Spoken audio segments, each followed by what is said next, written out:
Hello, good evening. Welcome to Guns and Yellow Ribbons. It's myself and Andrew again. Trevor's in Milan. We're hoping to hook up with him at some point tonight. We are going to look at the Chelsea semi-final. We're going to look at the Forest going 7 points clear in the Premier League. And we're also going to look ahead to our game tomorrow at Milan. Enjoy the show. Welcome to another podcast by Guns and Yellow Ribbons. This is your Arsenal podcast by Arsenal fans for Arsenal fans. Enjoy the show.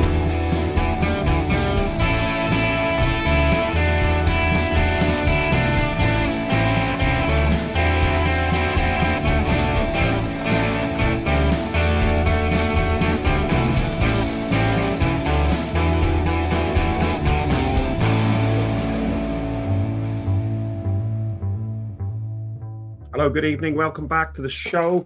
As I said, Trevor's on his way to Milan. I spoke to him a little while back. He's hoping to try and get some signal and join us for a little bit, just to give us a bit of what's happening out in Milan ahead of the game. Andrew, it's me and you. It's the gruesome twosome. It is. Up tonight. How are you? I'm all right, mate. Thank you. I'm good. We've seen a lot of each other this last week, haven't we? Well, we have. You swear we nearly work with each other, wouldn't you? Oh, mate, honestly, yeah. I think I see more of you than I do my wife. So, yeah. Poor you, mate. That's not true. That's not true. Yeah, it doesn't do that much. So how are you, mate? Everything good? We saw each other on Saturday for the Forest game. A little bit disappointing. I think we're all a bit excited, thinking we were going to go 9 points clear. But we'll see. We'll see. Yeah, I think there's plenty to be happy about. I think as frustrating as it was on the night when that final whistle went, and I'll put my hand up and say I was as frustrated as anybody. But when you start reflecting on where we are and things, actually, do you know what? Things are quite rosy. Yeah. Listen, let's go back to last Wednesday night, because we didn't have a show on Friday, because it's normally Trevor's show on a Friday night. And we look back at one step closer to Wembley. We went to Stamford Bridge. I thought we dominated, and I thought we were convincing in the game. I was a little bit disappointed to concede 2 goals. We did have a lineup that was slightly changed, with Kappa and goal, White, Saliba, Gabriel, Timber as the back 4, Rice, Supermendi, Odegaard, Saka, Trossard and Gyökeres to start off with a really strong bench as well. What did you make of the lineup? Were you happy with the lineup? It looked like we really meant business, don't you think? Oh yeah, definitely. And I think we had to go out there and put a strong team out to make sure that we set a precedent. I mean, let's be honest. I think we said it last week, didn't we? If we win the Carabao Cup, it's that springboard into bigger and better things. And I think we just need to get this first one over the line. So no, I was happy with that team. I thought it was a good team to start off with. And if we did need to, we had the firepower on the bench to bring on. Yeah, absolutely. So we beat Chelsea 3-2, goals from White, Gyökeres, Supermendi, and of course that dodgy green-haired Man United reject guy, Garnacho, got 2 goals back. White's opener was good. A 24th goal from a set piece. It was White's first of the season. Saliba had a lot of the ball in the first half, and making more passes than any other Arsenal player. What did you make of White getting his own goal and set piece again? Ole, ole. Set piece again, ole, ole. We're becoming quite good with that song, aren't we? It's becoming all the time, that, isn't it? Yeah. It's. I thought, I'm chuffed for Ben White, to get his goal. I thought, he's again, it's that set piece. He's in the right place to put it away, and I think we massively deserved it that first few minutes. I think we opened up really, really well. It's great to see him sort of, to get what he deserves for some really good, solid performances over the last few weeks. And Saliba was outstanding in that first half. He bossed, as I said, he'd more the ball than any other player, making the most passes of an Arsenal player. And he had an effort as well from a set piece. Unfortunately, he shot over the bar. Yeah, I mean, I think Saliba was just, again, he just thought, you can tell I think that's when he shot it from the left-hand side, just over the right side, wasn't it, the crossbar? Yeah. And, you're kind of thinking, go on, hit it. But he's a central defender. That's not where I expect him to be, especially not sort of hitting one from there. But he showed he's got that in his arsenal to be able to put one away. I thought he was, again, just superb. And it just shows, doesn't it? You go back to when we haven't got him in the team, that we really do, we do miss him, because he's just that Rolls Royce for us. Absolutely. I tell you what, I was road 2 just to the left of behind the goal. And in front of me, I don't know what the lady's name is, but she's 87. She was with her daughter and she was going home and away. I saw her behind me because I was over I was row M in the away end. And behind me, there's one of the stairwells that bring you out in Forest. She was right behind me as well. At the Forest game, and she spotted me. She went, "Hiya!" So I'm just 87. Wow, and she doesn't shut up. She's bellowing. She doesn't have much of a voice. In fairness, it's quite a weak voice, but she doesn't stop. She's gone, "Come on!" It's absolutely brilliant. Absolutely brilliant. Like having Capo next year, but just a very younger version. Yeah, probably the same height as well, because you shrink when you get older. Yeah, you shrink when you get a bit older. Second half, we had that first goal in the first half after 4 minutes.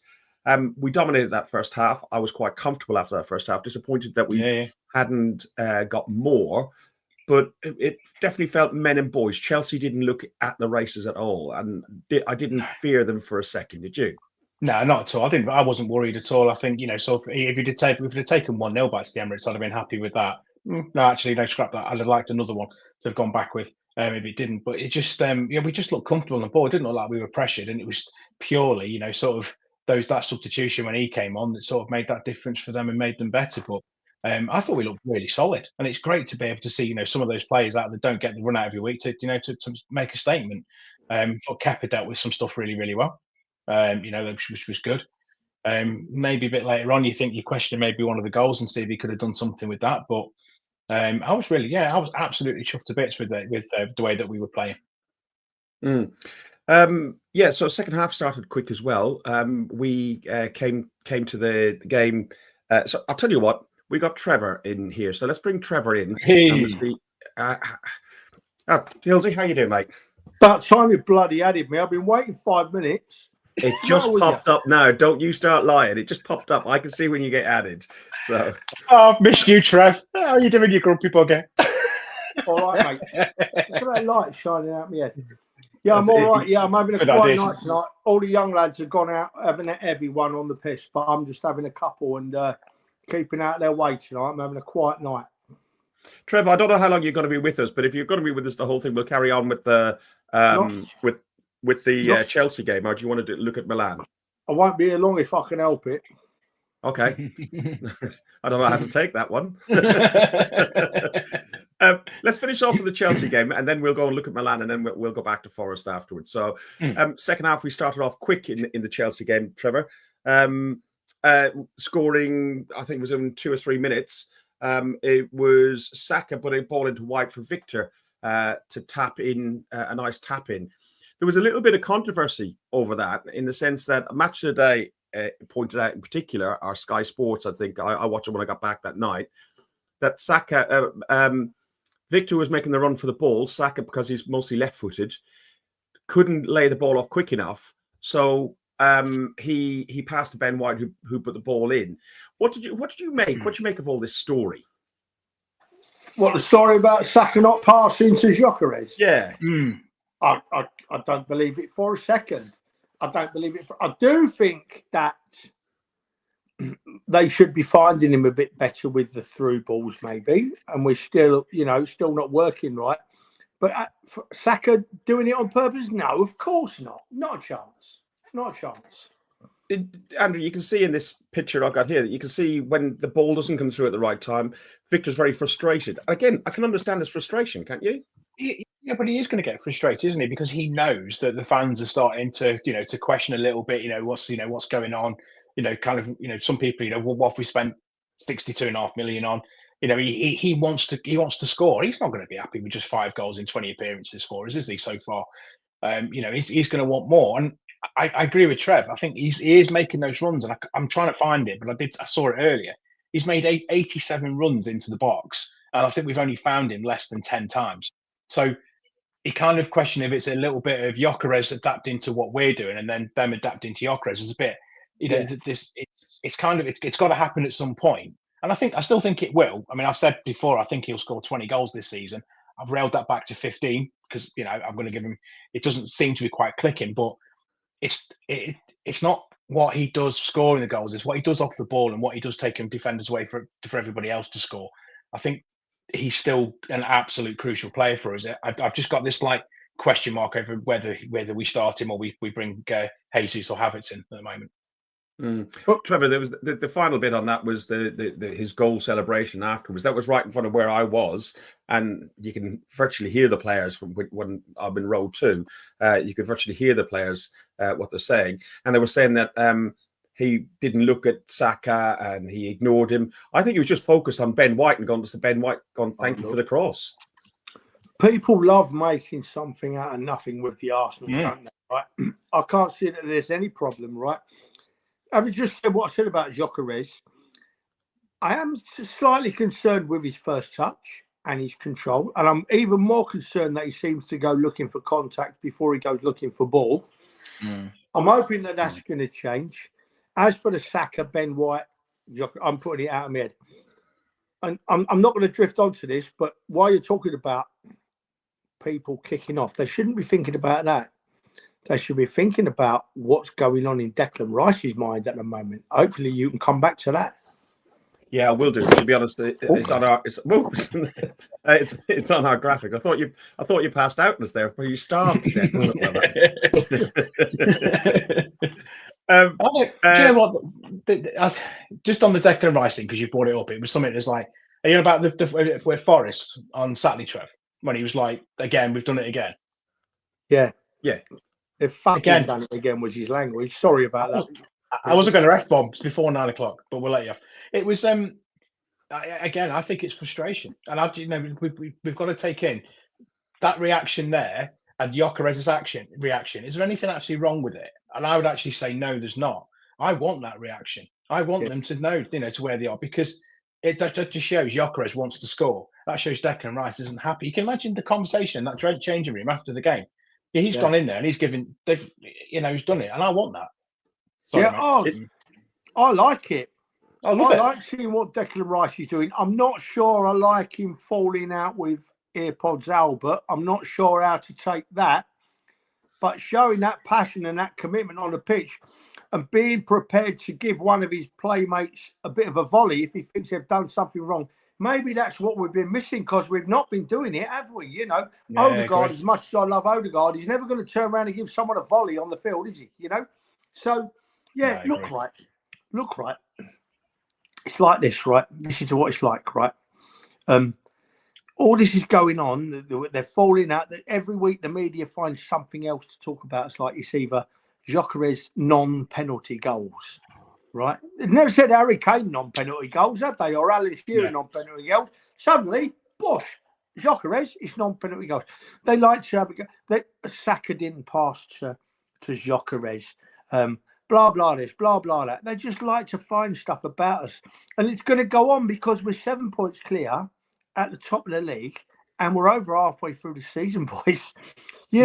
We've lost 2 games so far this season and we can afford to lose 2 more and still win this league, So, and the people know this, right? And they know this and they're going to find little things to have a pop at us for and they all can get lost. Carry on. I don't care.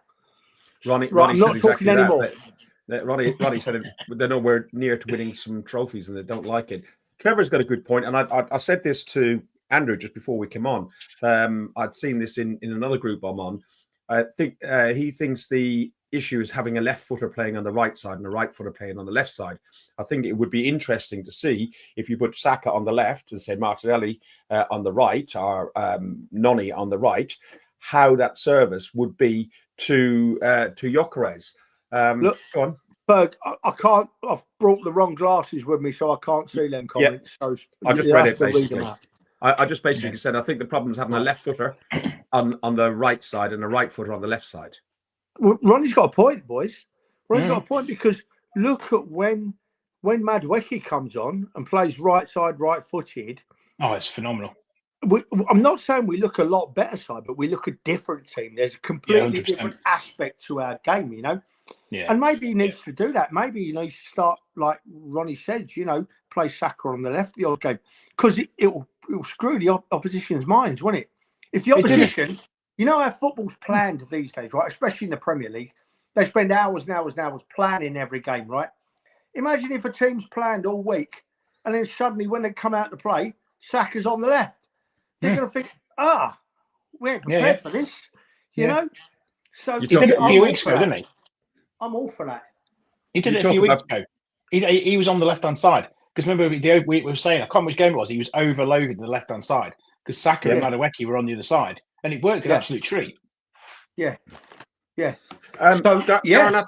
Garnacho gets one back, and then we make 3 subs. Bring Martinelli, Marino, and Martinelli on for Odegaard and Trossard, and later Eze.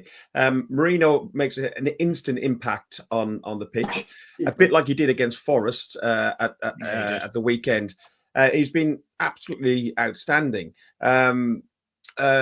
Marino gets the ball to Gyökeres gets it to Zubi, and it's 3-1. At that point, Andrew, I'm thinking it's going to be 4-1 when we should have pushed on for 4-1. Tell you what, though, let's tell you what a finish! That is a great finish, and it just shows I think he's great. The composure he's got on the ball, to take that, put it a slight look up, and then just put it in past the post. But after that's it, game over, 3-1, bang, we'll take it. Like you say, push on and get the 4th. I think for them to get another one back was a bit of a key. I think I'm not worried. I can't see them touching us at the Emirates at all. But it just would have been nice to have that 2-goal cushion. Adam says everyone says the keeper made a mistake for our 2 goals, Kepa, and Garnacho's second goal was from a poorly cleared corner from one of their set pieces. Portsmouth again, Kepa made a slight error for the goal. Listen, he's 5 million. He's a second keeper. He's in the cup, second string cup competitions. We overcome it. Trevor, were you disappointed to ship 2 goals? Oh, of course, we were far better than a 1-goal lead. Far better than a 1-goal lead, and people are quick enough to pick on Gyökeres, me included, right? But people didn't linger on the praise he gave with the praise for his setting up Zubimendi because he done really well, Gyökeres. I hope that Gyökeres was going to kick on at Forest from that game, and I was really disappointed, right? But no, Ferguson, right? We were by far a better side than Chelsea, right? We were worth more than a 1-goal lead, and we should take them back to the Emirates and win comfortably. But I just got this little thing in my head of a Champions League quarter-final from quite a few years ago now. We went to Stamford Bridge and got a result and came back home and blew it, so that's always in the back of my mind. I can't see it happening again. But a little bit of a debatable one here, right? And it won't happen. I would like to see Raya in goal for the semi-final. Secondly, I'd like to see Raya in goal, boys, purely because we need to win a trophy this season, and we need to give our best effort to winning every possible trophy. And as much as I rate Kepa, Raya's a better goalkeeper, so stick him in for me. I totally agree. Speaking with Dan, and this is not official or anything like that, and then I think it's just some stuff that's been considered. If we do get to Wembley, the final is on the weekend that we're due to play Wolves, and should we qualify in the top 8, which we should, in the Champions League, there will be a gap in February for us with no midweek games, and they're talking about moving the Wolves game into that midweek February one. So it means you get to go to that game, Trev, because I know you're away around that time, aren't you? Yeah, I am away. Yeah, I'm not sure that if I'm not going to say when. Let's not be presumptuous. If we reach the final, I'm not even sure I'm going to be able to go to that. To be honest, I've got it's personal things, and it's So I'm struggling to get to the final. Hopefully, I'll make it, but who knows? Yeah. So if we look at Forest, I lost all the comments. Hang on one second. If we look at the Forest game, that was our our third of 4 consecutive away games. You're at our 4th one in Milan, Trevor, but it's the third of 4th consecutive away games in 4 different competitions. I don't think any team has ever played 4 away games consecutively in 4 different competitions either. I think that's a first, but that's going to have an impact on the performance that we saw on Saturday. Forest, I think Sean Dyche had given them an instruction: do not lose the game. Hence, when you look at the stats, they didn't even have a shot on target. Because if they lose the game, they're back in closer and closer to West Ham, and they're back in that relegation fight. By just having that 5 points, I mean, there's a 2-game swing to keep them in some sort of control. As you said earlier, we're 7 points clear. We could have been 9. Before the game, I was with Andrew and Theo. Did Theo get arrested or not? Have you got the picture? I'm going to get the picture. Hang on, I forgot to add it into it. So go on, tell people what happened. We know that the police are always in there, aren't they? They're always at the away games. Always in and around. So we kind of set him up a little bit, didn't we, as well, though? So we had him holding someone's. We held someone's pint before he was wandering around. So they clocked it, and and they pulled him up on it, didn't they? So they pulled him. They said, "Excuse me, can you come over here?" I looked over. Oh my God, his face dropped. He went white, and he just kind of like. And then I think he cottoned on a little bit when the other coppers started laughing. But do you know what? Fair play to them, because I think it's great, because I go back to a long time ago when Theo was sort of very young, and we were flying out somewhere, and there's police walking around with guns and stuff at the airport. And I went up to this guy with him. I said to him, "Look, he's scared. Can you talk?" And they were really good. He's not scared of talking to him like that. And do you know what? It said to Preston, as long as he shows respect and he shows where he is, I'm happy. But yeah, what a laugh. It was just funny just to see his face. It was quite funny, because Adam is he shit himself, basically. Adam is our football liaison officer. He'll be out in Milan, and Trevor will see him out there, and he goes to every game with us. He's a really nice chap. He's a Sunderland fan, but he really likes the Arsenal and really looks out for us when we're away at these games. But his colleague, I don't know if he was a Forest football officer or not, but I said to him, "Cuff him, go on, cuff Theo." He said, "I'd love to, mate. We're not allowed to do it anymore, because somebody will get him on camera and on social media, and then they'll get sacked," which is really such a shame of modern society. It is. Trev, did you really feel before the game that we were going to be 9 points clear? Well, I didn't know, because I didn't know what City and Villa were going to do, but I felt comfortable that we would win at Forest. And it's not. I've got no notes here tonight or nothing. This is quite refreshing. I'm never going to write notes again. This is good. I felt quite confident that we'd go to Forest and get a result. All the pointers were that we could go there and do it. And at the end of the game, I was so disappointed. I was so disappointed in our performance. Somebody said to me that their keeper was man of the match, and I thought, hang on a minute, he made one save from Saka, and he made that look a bit special when he didn't have to. But I know this isn't the case, but we looked like a side that wasn't bothered about trying to win the league. We're playing so many square balls again, and I know that Premier League football is all about keeping the ball right. You're all about keeping the ball, but we do it without any penetration.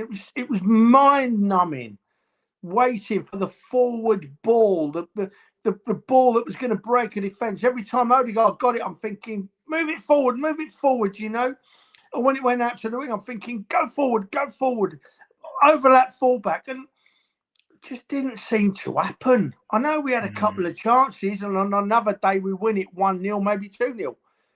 But I just couldn't get into the game. First time this season, I sat there thinking, I'm not happy with this. Something's not right here. I think it was better that I was at the game, because if I was at home watching on the telly, I think I would have just zoned out on it. It was a poor game. I bumped into Stefan from the North Bank podcast. He was on the same row as me. And just as I was leaving, because we drove up, as you know, I was just edging towards the exit just before the final whistle. And I said to him, "Stefan, it's death by horseshoes." It was the ball just went sideways, backwards. So a few comments that I've starred on there. It was all just an issue with Odegaard is slowing down the game. Saliba constantly passing the ball backwards instead of marauding forwards and creating space. They came with a plan. First half was dreadful. There wasn't a shot on target, any target. And second half, after we had Trossard come on at half time, and then 57 minutes in, I think we made 3 substitutions when we brought on Saka, Marino, and Jesus for Odegaard, Gyökeres, and Noni. In the crowd, Andrew, there was a lot of talk about Odegaard's performance. And I just felt like a few games back, I was looking at Odegaard, especially even the loss against Villa when we're at Villa Park. I thought it was the electricity that ran through the team. I thought he was outstanding. He's been outstanding in some of the games at the Emirates and so on. I really thought he had come back, and that's where we were starting to fizz again. But in this game, he just didn't, did he? No, he didn't. But I think we lost the midfield battle. I think we lost. For the first time ever I've seen us get overrun in the midfield.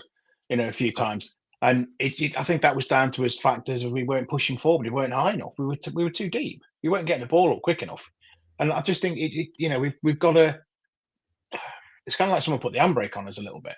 Like we were afraid to go and lose as well because we knew what happened so earlier in the day. And this, sometimes question if this late kickoff when everyone else has played and it goes our way, is it good for us? Probably not, because you know what's going on. You know that you put too much pressure because those players are going to want a trophy more than us. And we all want it bad. So God knows what they feel like.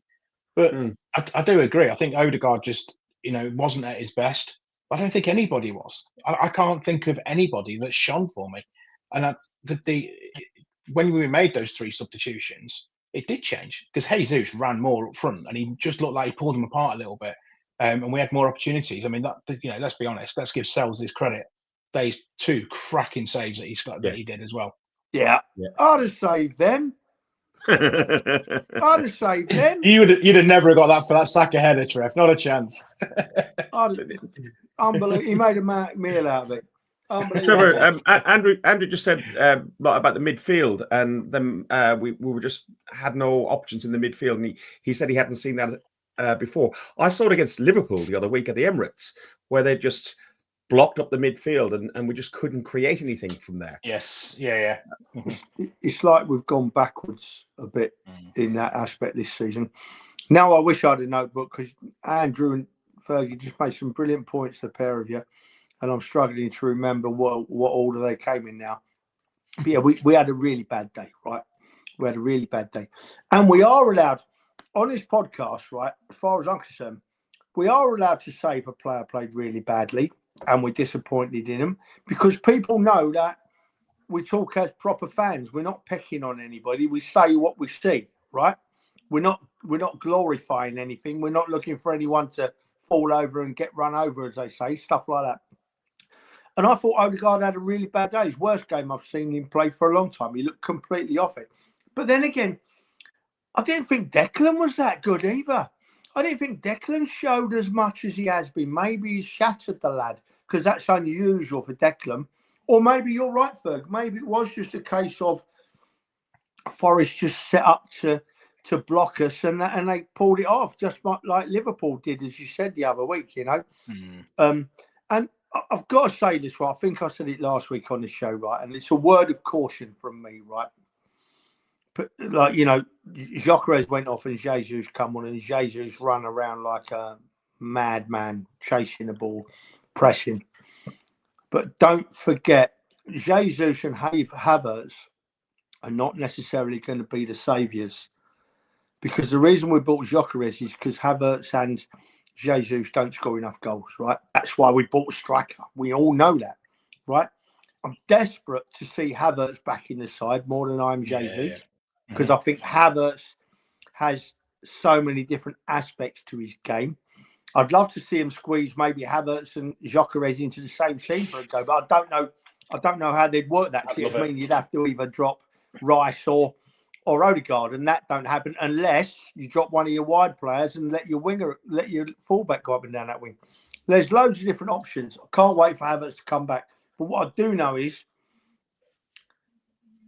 from a positive, we had for us, a bad weekend. We only got a draw, but we're still a point further clear, We're still 7 points clear at the end of the weekend. We were 6 points clear at the start. So that's the positive. The word of caution is that we can't keep playing and getting draws like that because the other teams won't lose every week, Yeah. So we've got to make the most of this last weekend, put it behind us, and go out there. I'm forgetting about Milan for now. Let's talk about the league. We've got to go out next Sunday against Man United and absolutely batter them. And then the likes of Ilsey, Andrew and Ferg will be saying, what a load of crap we spoke last week. It was just an off week. We're flying again. You know what I mean? And that's what we want. It's interesting. You're right. Hang on. It's interesting that you say that you'd like to see if there's a way you could get, say, Havertz and Gyökeres or Havertz and Jesus on the same pitch at the same time. No, not Jesus. Okay, Havertz and Gyökeres. Yeah. But it'd be interesting because I watched Match of the Day when I got back from Forest, and I watched United absolutely pummel City, which I was so surprised. We listened to it on the way up in the car. But they played with a 4-4-2. And if they play with a 4-4-2 against our 4-3-3, they're going to overload the midfield. And I think we might have difficulties. If we match them up with a 4-4-2, maybe that's the opportunity to try and do it. What do you think? Yeah. I mean, you've even got a case, right? You've even got a case for just playing one up front and having two wide players and two in the middle in the midfield. You know, you've got a case for that. And maybe having playing deeper alongside Odegaard, but pushing up with Gyökeres up front. You're right, though, Ferg. Man United was scarily good against City. I watched the whole game. I don't know if you boys did. Yeah. You'd have never known that City are the so-called better side in Manchester because they weren't at the weekend. Man United absolutely pummeled them. I must admit, the sadistic side of me took a fantastic pleasure in watching Haaland get substituted because he's been a bit of an arse with the Arsenal, hasn't he? And it's great to see him being taken off because he was ineffective. Don't let anybody tell you he was injured or anything like that. He was ineffective. They roughed him up though, didn't they? He was pocketed by a 5'9" centre half, right? That's how bad he was. He was in Martinez's pocket. So it was lovely to see. But then we've got them this weekend, Man United. And let's hope it was just new manager Bumpy and that they'll come back to where they were because we're the better footballing side.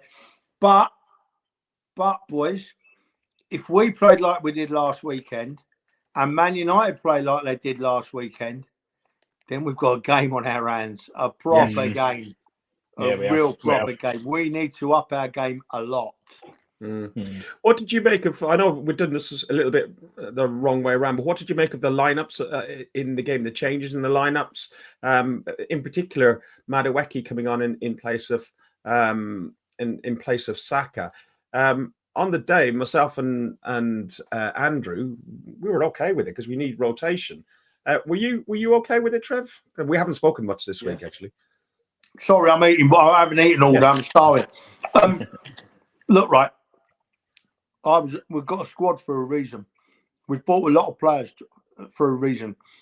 And last week, I was reading a lot of unjust comments on social media saying that Saka weren't performing. We touched on it earlier in the show about the through balls for Gyökeres. Saka was getting the odd pelter. Yeah, when he didn't play at the weekend, I'm reading on social media, what's Arteta doing not playing Saka? And I'm thinking, hang on a minute, you know, you can't have it both ways. I thought that Saka looked a bit knackered, and I was more than happy to see Madueke come in because, as we said earlier, Madueke on the right is a total 100% turnaround in styles to Saka. You know, Saka cuts in because he's left foot, and he scores goals doing that. And Madueke heads for the byline. Yeah, and it's completely different. And that is why I have no problem with him changing them round. At the moment, it seems to be Trossard and Martinelli on the left and Saka and do you recall what Harry? Do you recall what Harry? Do you recall what Harry Symeou said? That so far this season, Saka hasn't started 3 games in a row. He starts 2, then he's not dropped, but he's on the bench for the 3rd game, and Madueke comes on. And I think that's we've complained for years that he was overplayed and everything else. Need to mention Marino. He came on again, made a huge impact. And his substitutions. I have got a few starred messages, Andrew. I haven't ignored you. We'll go through those as well. Do you know what I've just done? I don't even know what to know. He's taking his shoes off for the first time today. I thought he'd done something else. I've had shoes on since 5 o'clock this morning. You lot You lot don't realise what us away fans in Europe have to go through. Here we Quarter go. 5, I was up this morning. Quarter 5, I was up this morning. I nearly never came out here, let me tell you. I thought, sod it, I'm not going. Can't be arsed with it. But then I thought, no, it's the Arsenal, got to go, and You got to go. got to go. But Marino, Right, what as were you you said, talking about? Come on, get on with it. Andrew, Marino's performance, again, people questioned why they were bringing him on instead of Odegaard, but considering we've done it in Chelsea, and it nearly came off at Chelsea as well, didn't it?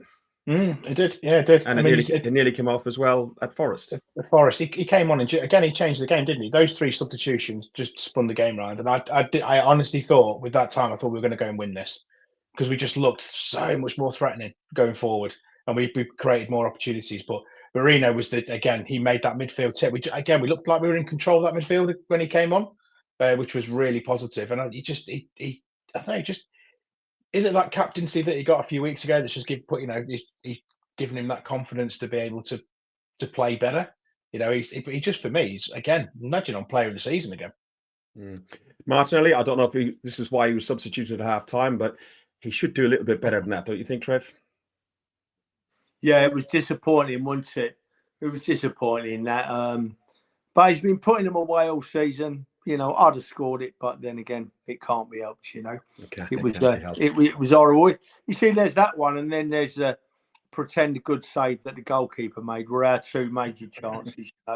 We take them on another day, we win 1 or 2-0, but we didn't, and we didn't look like making any other chances. So the controversy in this is when Eze came on, just after Eze came on, Jesus found him, put a great ball over the top. Eze couldn't get in contact with it well enough.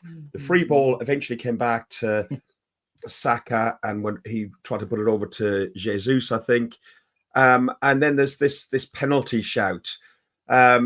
So I can't remember what the players are, but Anderson pushes into the back of who's the number 30. I can't remember his name now. I'll find it. So, and it went to VAR. They said it came off his shoulder and they said his arm was in a natural position. Andrew, I'll come to you for your view on it, and then I'll ask Trevor before I give my view. So I was basically in line. It's with the corner flag sort of in line with that. And literally the minute that he kind of, the ball comes down his shoulder and you can clearly see that basically he's brought his arm across to basically stop the ball. If he doesn't do that, that ball goes out. Goes straight out. I know it went. I think we got the corner off it anyway, didn't we? I think I remember rightly. Yeah, we did. We got the corner, yeah. But that ball's gone out even before that. But you can clearly see by that picture, his arm is stopping that ball from going out. It's a penalty. Trevor, it's all day long. Look right. He's been pushed in the back by his own player, which makes his arm go up, right? But his arm going up gives him an unfair advantage, right? Because it stops the ball from going out of play or whatever it was. It stopped the ball. So looking at, we're using that brilliant word again, consistency. Going with consistency this season, we've seen loads of penalties given where a player didn't mean to handball it. The ball was blasted at him and his hand happened to be up in the air and hit him from about a yard away, and they're given. They're given, right? So he's not intentionally handled it. He's not intentionally put his arm up there, and a penalty is given, right? Because the ball has hit his arm and it stops an advantage being gained, and his arm's not in a normal position, right? And that is exactly what has happened there. Yeah, he's been pushed from behind, but that's not mattered. His arm is in an unnatural position. The ball strikes his arm. There's nothing he can do about it, but we've seen that hasn't mattered with previous penalty decisions. It stops an advantage. It's a penalty all day long. And I'm watching it on the telly, right? And no word of a lie. I didn't know it was on VAR. I couldn't give a toss about these officials. They're useless anyway, right? And the commentator said, it's gone to Darren England in the VAR room. And I immediately thought, we ain't getting this. Not getting it. And I'm not saying any more than that because I'm not making any accusations. I'm telling you what my thought process was. The commentator said, it's gone to the VAR room, but looking at handball, it's gone to Darren England in the VAR room. And I just sat back, kicked the dog because I was annoyed and thought, we're not going to get this penalty. And we didn't. That's given 9 weeks out of 10. I think it was Anya or something like that was the guy's name. there's a couple of questions or a couple of messages here that are starred in here, which was 3 are from Simon and then there's 1 from Lyle. And I do think this is relevant to a lot of teams that we're trying to play. So I think it's more, the issue is more to do with facing 10 men behind the ball and the lack of any space. We saw that against Liverpool. We saw it against Man City when they came to the Emirates. And of course, we saw that Saturday with Wolves, and we'll see it in many other places. Compared to Wednesday with Saturday's game, there's your answer. A team that comes and plays a game of football with you, and the space opens up. And that's what happened with Chelsea, because we got that early goal with them. And no shots on target from our opponents in 180 minutes of football. That is just an astounding fact, don't you think, Andrew? Yeah, it is absolutely. It just shows you that our issue is not at the back, is it? You know, we know we've got the best 2 centre backs in the world at the moment, in my opinion, the pairing. So go back to what we were saying earlier on, and like we were saying about why don't we swap Saka over with Martinelli, Trossard, or Madueke? Why don't we put Eze on? Why don't we put Havertz and Gyökeres up front? Why don't we just do something different? You know, because we think, I think the bit that I've picked up from the Forest game, from the Liverpool game, we just seem to keep doing the same thing over and over again and run out of ideas, and then we just go sideways and we go back to that horseshoe what we were talking about on Saturday. You know, why not just try something different? We've got the firepower on the bench to be able to make a big difference. Andrew, you're right. Let me flip it on its head, Ferg. Let me flip it on its head, right? You just said there's been 180 minutes of football without a shot on target against the Arsenal goal, right? Now, we're all thinking that's because our defence is superb. And our defence is superb. For me, we've got the best defenders in the world. And we've not got 4, we've got 6 or 7, right? But no shots on targets. Is it because of our defence, or is it because of what we just said, that teams ain't coming to play against us? Teams are not worried about creating a chance against us. They're more worried about stopping the scoring. And they know, opposition teams now know from previous weeks, that if they pack the midfield and play a high defence, we don't know how to get round it. We don't get round it. You know, Wolves came to the Arsenal and did it, right? Time wasted from minute 1. Wolves, that Johnston, that goalkeeper, was awful. Packed the midfield, had no intention of trying to score a goal, right? And the only way we beat them was we got lucky with 2 own goals, you know? Teams know now that we're struggling to beat that midfield. We really are, you know. Look at last season, look how it's going now. So it's down to us to think of different ways. And the tippy-tappy horseshoe football you talked about, Ferg, and keep the ball, but don't go forward, that's never going to beat it. So we've got to look at other options, and that's where Andrew's nailed it. We've got to surprise oppositions. We've got to swap our wingers over. We've got to play an extra man in midfield or 2 up front. We've got to start changing things around, from my view, and stopping teams thinking, we've only got to hold out. You know, we're not going to go for goal. They're going to struggle to beat us, because that's the way it is for me at the moment. Look at some of the stats there from the Forest game at 0.3 expected goal from Forest and 2.5 expected goal from Arsenal. So it's not from the lack of trying. It's just, I don't know. Is it changing up, or is there a bit of lack of clinical ability there, Andrew? I do one thing I want to pick up from that is just put that back on again. Sorry, mate. That's fine. When did we last have a shot from outside the box? We do overplay it. Are we overplaying the ball too much? Are we trying too hard to get Gyökeres a goal? Are we trying, just to try and boost his confidence a little bit? But many times I've looked thinking, how can we take a shot from outside the box if they've got all 10 men behind the ball? So we're trying to find spaces. There are not going to be many spaces. Do you think? Yep. No, but look at Zubi's goal against Chelsea. Right, and so the ball gets played to Gyökeres. Gyökeres does what he does best. He turns with the player, plays it into Zubi. Zubi then puts it away. So we must be able to pull defenses apart with that, Odegaard, Saka, White situation on the right hand side to be able, because you know what happens. Saka pulls 2 or 3 defenders. So if we're doing it the other way, surely we must create space. Declan Rice has got a hell of a shot on him. Surely we must be able to create space with Deck to hit one first time. but you never know what's going to happen with 9-10 players in the box. Is it going to hit somebody? Is it going to deflect? Is it going to go in? Is it going to land to someone luckily? I don't know. We've got to do something. Boys, don't forget though, right? Don't forget though. And I can't see the comments, so I'm probably copying pelters for my view in the comments. But someone's put this in a comment. Us three have just sat here for the last 5 minutes pulling the side apart, saying about how bad we are and what we're doing wrong and what we're still 7 points clear. We're still 7 points clear in the league. I know. You know what I mean? It's mad, isn't it? It's crazy. So and that's what continues. But you go back to if you got Lyle's comment on there. I have, yeah. I think it's this sums it up for me, right? So we've won the league. We last won the league, and the Invincibles drew 13 games. Charlton, Pompey, Fulham, Birmingham, Bolton, Leicester. We're not going to win them all. So it is 12 games, wasn't it? Yeah. So we're not going to win them all. Yeah. So it just shows you that we are going to drop points, but it's how we react, how we come back from it. And the bit that I've got is tomorrow's game against Milan and Forest United on Sunday ain't going to be anything like we've just played the last couple of games. There's no way Milan are going to sit and pack the midfield and defend against us Italian tomorrow. football. I think you might find that they'll just sit back in their own box. But they'll give us. They'll come at us a little bit. They won't just sit there the whole game, will they? For 90 minutes. I hope they need to win. Do Inter need to win tomorrow? Let me bring up the league. They're fourth or fifth, aren't they? Something. So they're on the edge. Yeah, they do because they're right on the edge. Yeah, they are not going to sit us. No, they'll come at us tomorrow.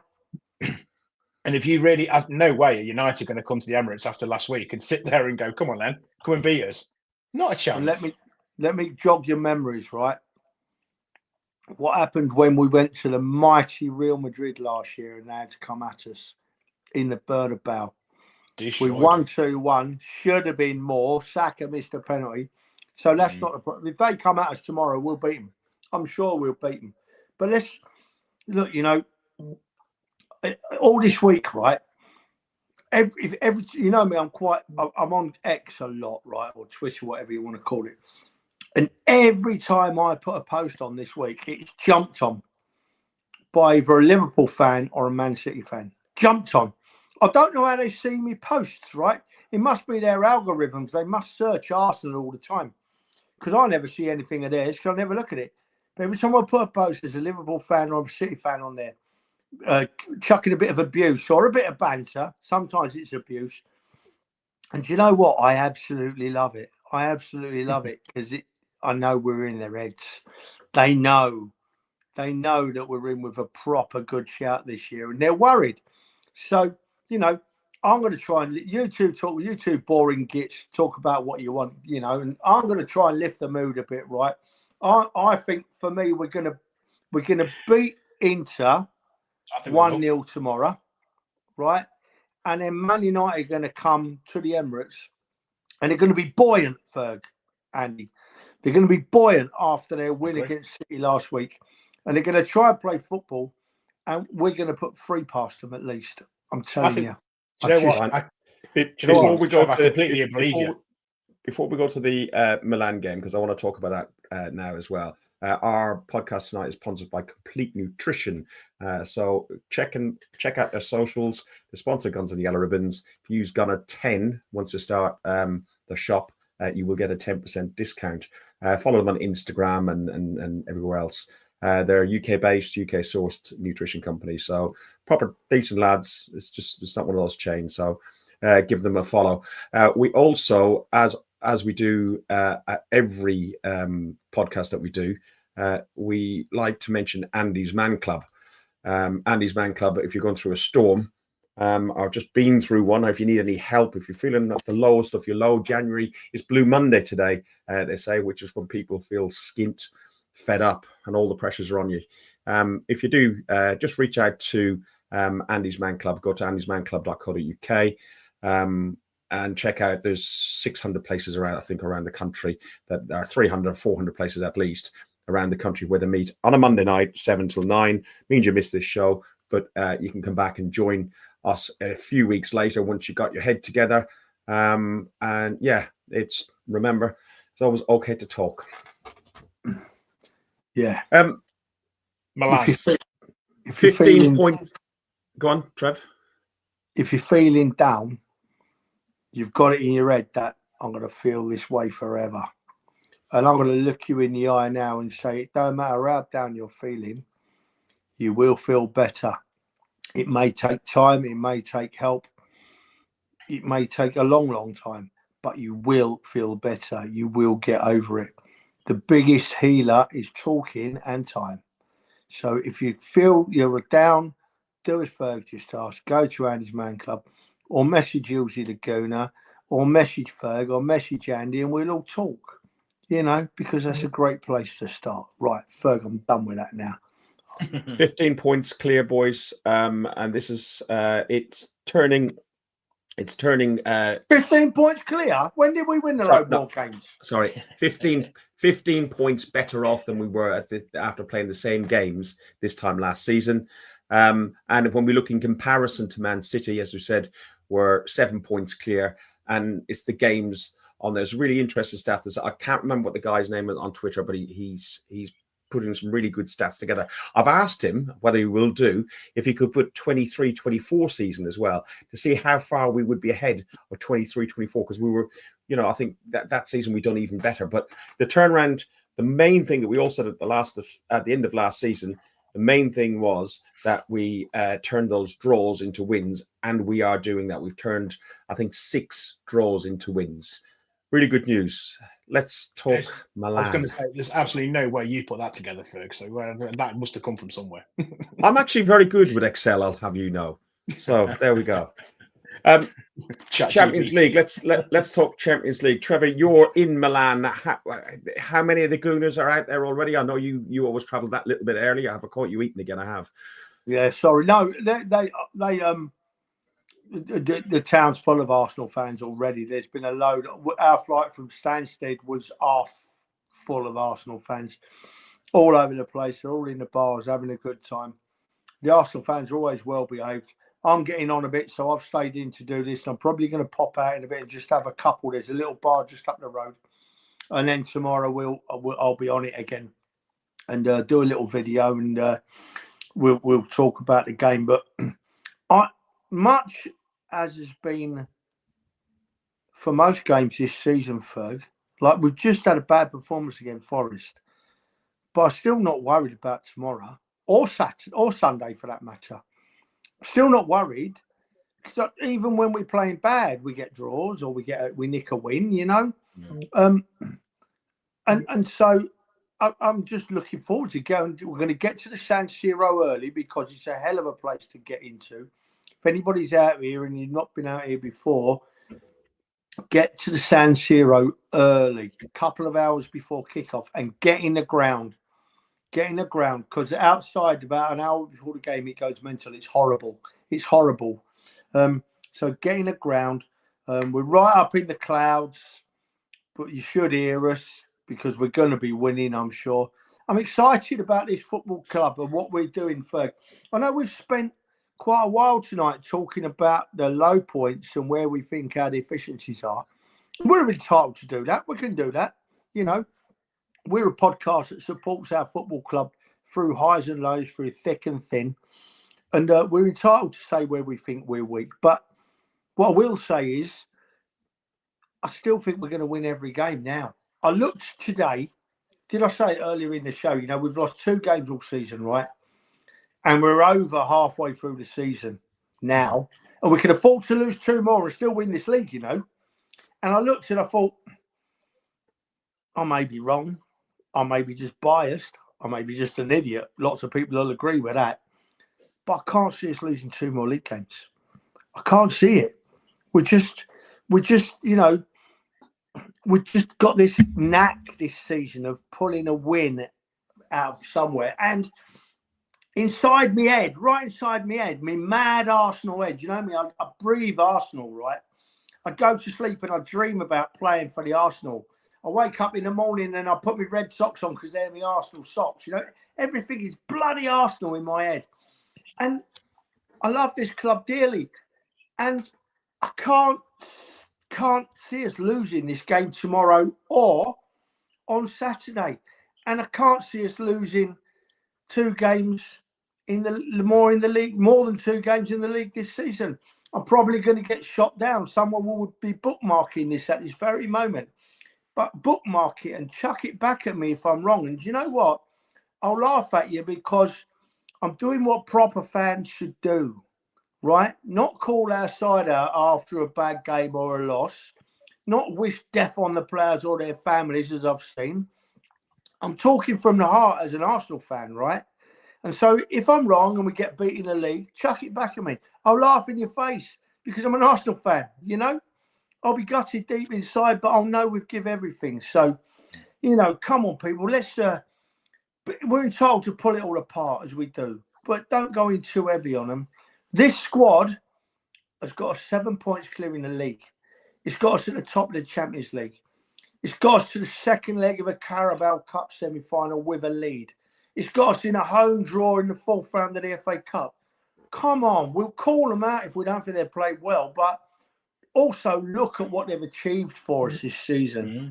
It's unbelievable. I could break down in tears now. You boys know how much I love this football club, you know, because at the end of the day, they're doing us proud, right?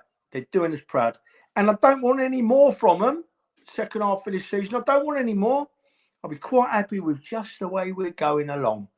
And that'll do us very nicely, I would think. Right, Ferg, I'm going to go in a minute because I'm getting emotional now. I've had a beer. And, you know.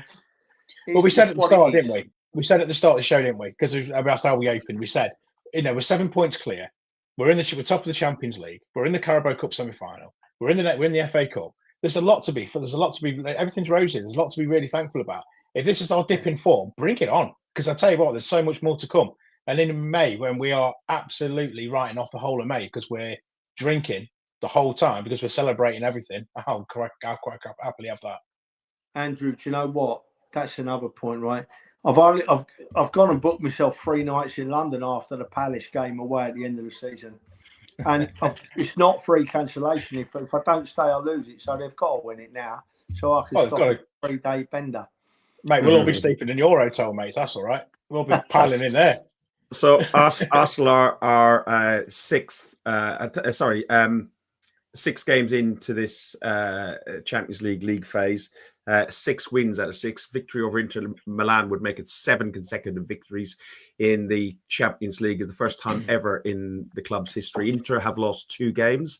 Our last visit to the San Siro. This will be the last visit also to the San Siro. We lost 1-0 to a penalty.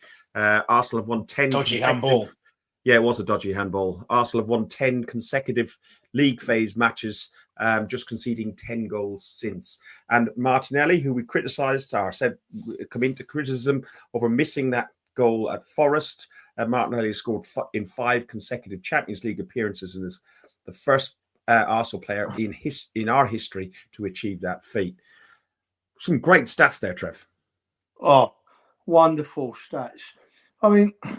Yeah, Martinelli, he missed against Forest, but as you just said, he's not let us down all season. He's been having lots of people were crying for Martinelli to maybe be on his way a couple of summers ago, you know. Yeah.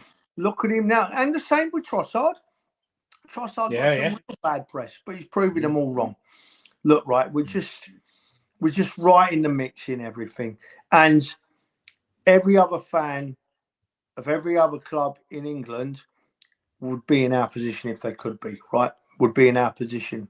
We are very, very lucky to be where we are as fans, you know, and all we got to do is see it through now. And at the end of the day, just imagine people, you could be paying, I think our entry fees and our season ticket fees are extortionate, right? For a working class man like myself. But you could be paying even more than we pay, and going to watch Tottenham Hotspur every week. Imagine that, right? Imagine that. Pay like a Category A game, they pay £100 a game. And they go and watch that dross. So come on, we're all right. Boys, Ferg, Andrew, listen, I've waffled on, boys. Do you mind if I pop off now, please? No, you go, mate. Enjoy. I'm just trying to figure out, are they chocolate chip cookies? Yeah, they are, yeah. The whole packet you've got to eat. You've demolished them well, Trev. You've done well on mate. They're diet chocolate chip cookies. Just before I go, one thing, right? I don't know if what? Really? I don't know if anyone's noticed, right? I've been really busy on X the last couple of weeks, and I'm going to continue to be really busy on X. I'm sorry if I'm doing your heading, but I'm trying to earn a bit of money out of it, and I just want people to know that if I earn any money out of X, I'm going to give it to charity. I'm going to give it to my favourite charity, which I'll talk about more another time because I'm not there yet, not quite there yet. But I'm sorry if I'm doing you ready, and hopefully my posts are not too boring. And if I do monetize in any way, shape, or form, whether it be a penny, whether it be £1,000, it's going to go to my favourite charity, and I'll tell you about that at another time, boys. Yeah, thank you for having me on tonight, Fergus and Andrew. Sorry, I've good to see you, mate. I'm going. It's bloody freezing in Milan. It's below zero here. Is it? Yeah, I heard. Yeah, 6 degrees tomorrow for the game, so it'll drop down later. And you're not going to get out of that ground till gone 1 o'clock in the morning, or near 1 o'clock in the morning, are you? I've got my long johns with me, right, and my thermals. I have got my long johns with me. You think I'm joking? Hang on. Hang on a second. Somebody needs to have a word with Nathan. He's out there. I've just seen the pictures of the WhatsApp group coming through. He hasn't got shorts on again. He's got shorts on. Nathan's got shorts on. Oh man, you know what? I don't get it. He's got his shorts on, right? I saw him today. But the short shorts, they're not even like you've long only shorts. got to look at him, right? You've only got to look at him. I looked at him, and you know what shrinks when you get really cold, you know? I mean, oh my God. I was like, oh, no. Stop it, Nate. Right, anyway, I'm going. Boys, have a lovely evening. Have a good one, mate. Have a good one, mate. See you later. All right. Well, I'm only coming on for 5 minutes, he said. Only coming on for 5 minutes. Well, that's it. That's really a wrap for us. What are we hoping on tomorrow night? Well, I've just now seen that we only need 1 point to qualify for the knockout stages. So I think we'll get that tomorrow. And the nice thing is, Inter have got to win to be able to have a chance of getting into the knockout stages. So they're not going to sit. They're going to come at us. And I think tomorrow's going to be a great game. We'll win it. And do you know what? I do agree. We have been a bit. I don't think we've been doom and gloom. We've just pulled it apart, haven't we, and done what we do. But I think we've got plenty to look forward to. And do you know what? Bring it on. I can't wait for the rest of the season. Fine, I got to press that button.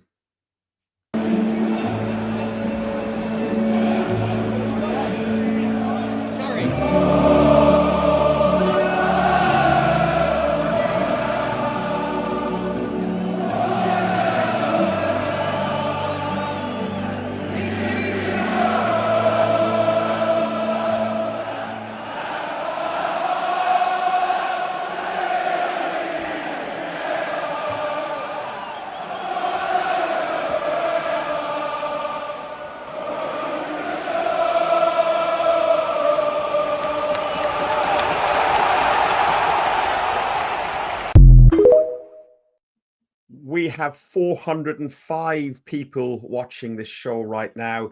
That QR code up there, if you hover over that and get it, you have to do the opposite corner. It really is strange. That QR code up there, if you hover over that and take a photograph of it, it will direct you to our YouTube page where all our stuff is on there. There's some really good Arsenal history stuff, which we've done with Andy and Mark from the Arsenal History Collection. There's some stuff with the Arsenal and the community. Lots of different stuff on there. We're here every Monday, and Trev does the show with me as well on Friday, where we do the preview show. We didn't do one last week because Trev was away with his good wife. We should probably be back this week on Friday. If you haven't enjoyed the show, do give us a like or follow on all the various platforms. Andrew, thank you as always. Cheers, Ferg. It's been mate. Really enjoyed it, and no doubt we will speak later tomorrow, when we digest the Milan game. Yeah, we will do for sure. I'm sure I'll be probably sitting there watching it. I don't know if I'm going to go to the pub and watch it or sit at home and watch it. I don't know. I'm going to stay home and watch it. I'm going to stay. I'll get a few. My pub is literally a walk. Yours is a small drive and a cab back. So yeah. That's what happens when you live in the middle of bloody nowhere. Yeah. You do. Right, up the Arsenal. Fuck Spurs. How funny were they? You have been watching Guns and Yellow Ribbons, an Arsenal podcast by Arsenal fans for Arsenal fans. Thanks for listening to Guns and Yellow Ribbons, an Arsenal podcast by Arsenal fans for Arsenal fans. Follow us on Facebook at Guns and Yellow Ribbons or Twitter at Guns and Ribbons. And remember to rate and review us too. Up the Arsenal.